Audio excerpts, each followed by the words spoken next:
So, welcome back to Sister Talk. I don't know. Again, you know, we real. The camera just shut off on us, so we continuing. So practically, okay, we're touching on the subject of teenager, just to catch up with you in case if you didn't see the first one. We're talking about family being able to spend time together and raising teenagers. So raising teenagers. I don't know. I'm like, is there a recipe we should go about? Is there a spell? I mean, most people or some people might have a recipe. So whoever has that, let me know, because I still have Ryan.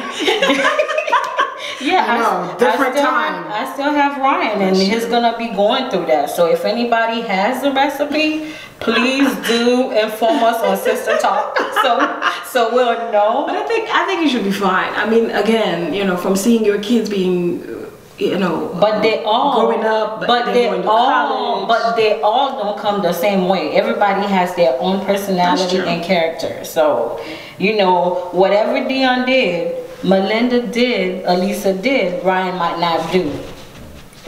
They're different. They're different, and this is what makes them, this is what makes us special.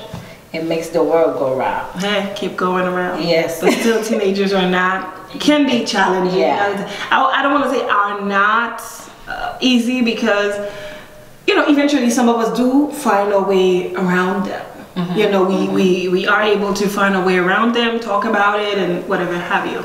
So now, how is it like at home? I mean, so far when I stop by, I mean, they behave well and everything, but what happens?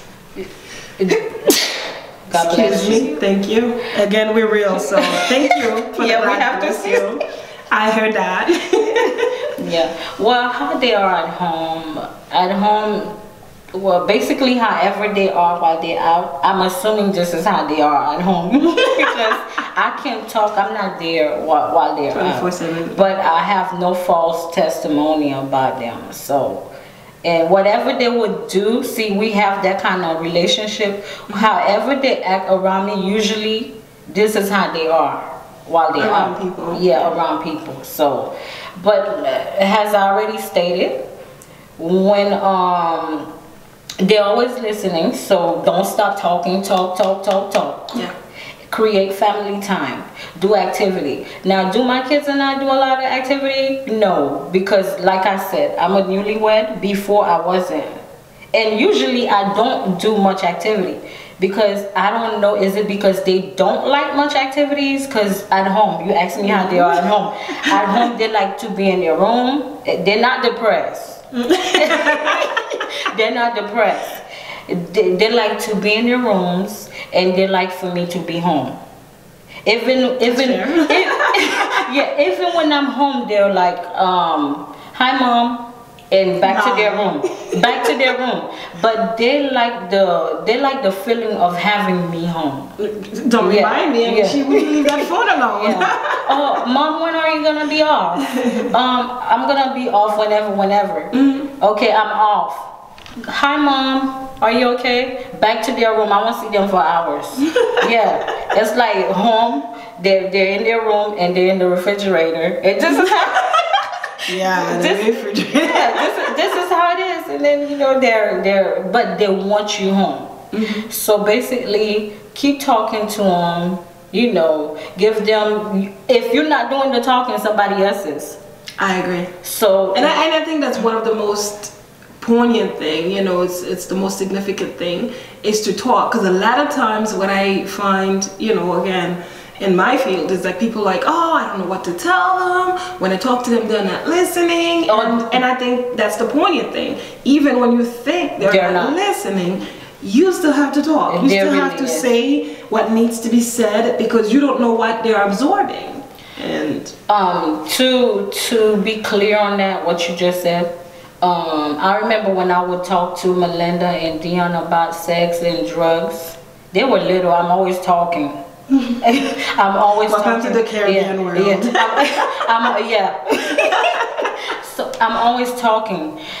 You know, because I used to talk to Melinda and Dion, I didn't have to do much talking to Elisa, because she was listening.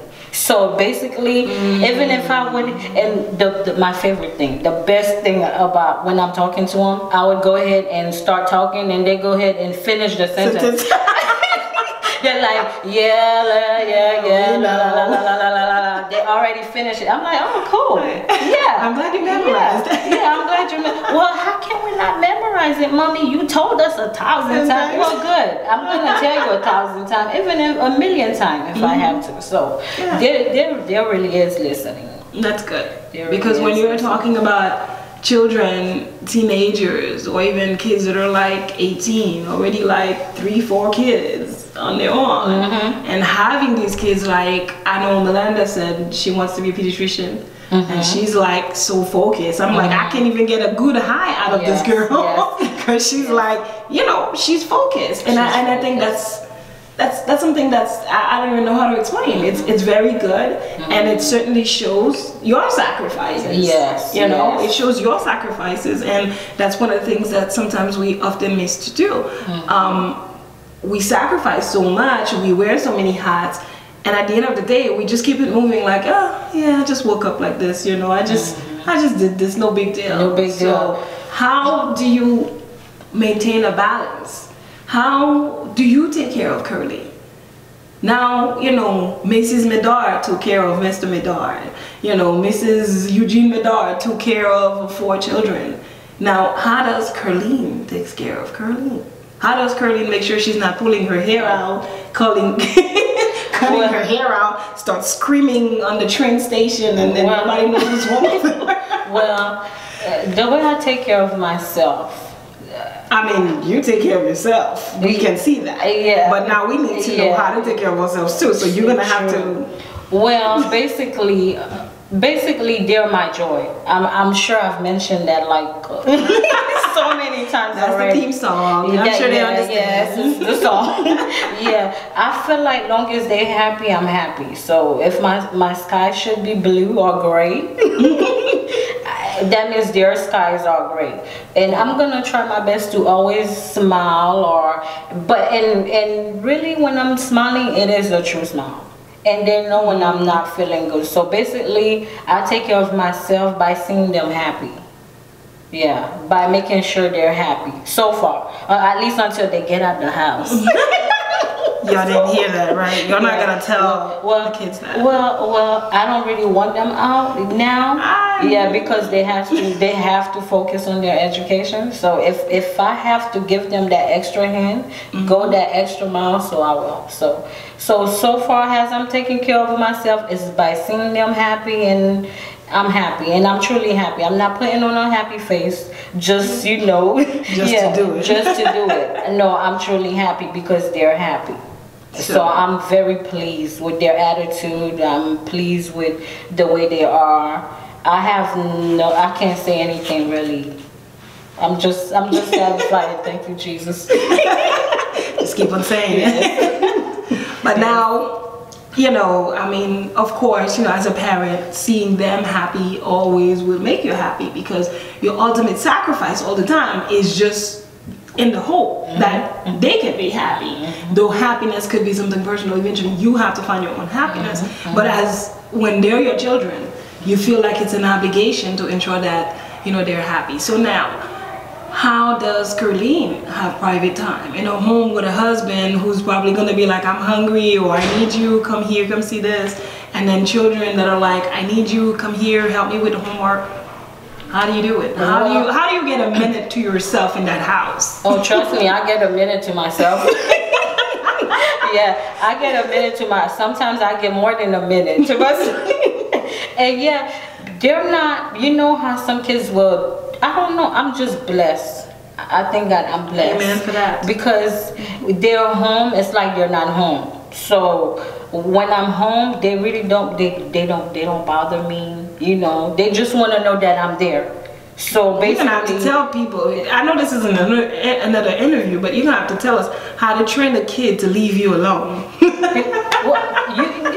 I wish I knew that. I have no clue. I have no clue. So this is where, you know, I become grateful. I'm grateful. and Ryan his has quiet has for his age. Yeah. I think he's too quiet for his age. And he socialized, not much, but he socialized. Yeah. Yes, and has with homework, they're grown. I don't have to help them with homework. They better be helping Ryan with homework. So they help, Melinda helps Ryan with homework. Dion, I have to get on him. Yeah, Still working on that. He doesn't help Ryan with homework. Sometimes Elisa will help Ryan with homework. So basically, I don't have really, that age group besides Ryan where I have to help with homework. So that's been lifted off my shoulders. Big time. Yeah, brush it off. again. Yes. Oh my God. I mean, I think everything you've been doing with these kids is just amazing. I think eventually maybe you should get cameras in your home and do a reality show, because it's like, I think that would people be want to see. great. Yeah. We're working on that. That would be awesome. Because it's like every time I see them, and I'm like, thank God. It's like the way that they behave, and I thank God for mine too, because it's like I'm like, oh, no headache, okay, hallelujah. Yeah. When you have kids in your home that are either young as 5, 6, and or that they may be in the teenage year or young adult. You've seen people, they face a lot of challenges, and it's not necessarily because they're bad parents. No, it's just sometimes things happen, and out there it's not easy. This is not back in the days. Nowadays it's like so much peer pressure. You're talking kids becoming materialistic or plastic, as they call it. That's the new word now, plastic? I have no clue, child. I saw a movie. I have no clue. I saw a movie, they were calling each other plastic. I'm like,